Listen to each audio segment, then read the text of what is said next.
ଜୟ ଜଗନ୍ନାଥ ଭାଇମାନେ, ଆଜି first time ପାଇଁ ମୋ ଓଡ଼ିଆ ବ୍ଲଗ୍ ଯେଉଁଠିକି କିଛି ନା କିଛି କାମ ନଥିଲା ତ ସୁମିତ ଆଉ ମୁଁ ଆସିଗଲୁ କି ରେଷ୍ଟୁରାଣ୍ଟ ବୁଲିବାକୁ।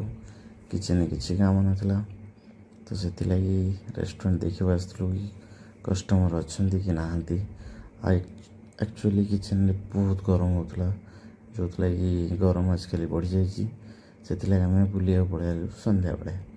ତ ସନସେଟ୍ର ଟାଇମ୍ ହେଉଥିଲା। ତ ସୁମିତକୁ ମୁଁ କହିଲି କେମିତି ଲାଗୁଛି, ସୁମିତ କହିଲା କି ବହୁତ ବଢ଼ିଆ ଲାଗୁଛି ଥଣ୍ଡା ଥଣ୍ଡା ପବନରେ। ତ ଆମେ ଟିକେ ଭିୟୁର ମଜା ନେବାକୁ ପଳେଇ ଆସିଲୁ। ଆସିଲା ବେଳକୁ କିଛି ଆମର ଏଠି ହୋଟେଲରେ ବୋଟ୍ ସିଷ୍ଟମ୍ ଅଛି। କିଛି କଷ୍ଟମର୍ ଆସିଥିଲେ କି ଯେଉଁକି ବୋଟ୍ରେ ବୁଲିବାକୁ ଯିବେ ବୋଲି। ତାପରେ ରେଷ୍ଟୁରାଣ୍ଟ ଏମିତି ଆମେ ବୁଲିଲୁ, ବହୁତ ଟାଇମ୍ ବୁଲିଲୁ।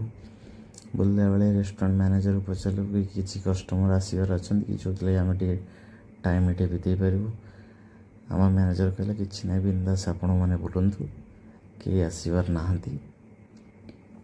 ତାପରେ ଆମେ ଟିକେ ସମୟ ଏଠି ବୁଲିଲା ପରେ ସୁମିତ କହିଲା କି ଚାଲ ଯିବା ସେପଟେ ରୁମ୍ ଆଡ଼କୁ ଟିକେ ଦେଖିବାକୁ, ରୁମ୍ କେମିତି ଅଛି।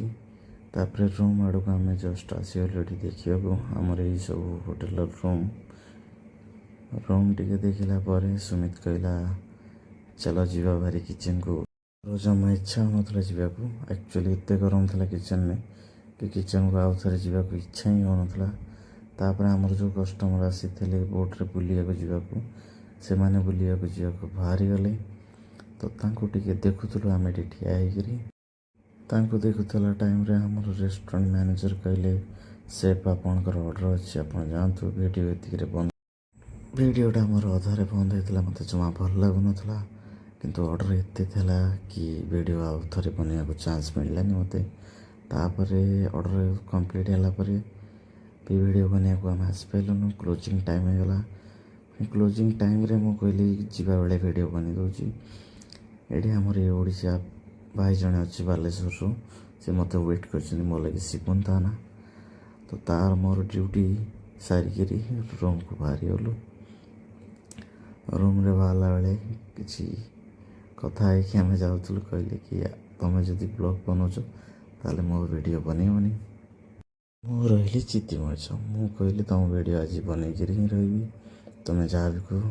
ତାପରେ ମୁଁ ମୋ ବ୍ଲଗ୍ ଷ୍ଟାର୍ଟ କରିଦେଲି, ଦେଖିକି ଟିକେ ସ୍ମାଇଲ୍ କରିଦେଲି। କରିସାରିଲା ପରେ କହିଲେ ଓକେ, ତୁମ ଫ୍ରେଣ୍ଡମାନଙ୍କୁ ଟିକେ ହାଏ କରିଦେଉଛି।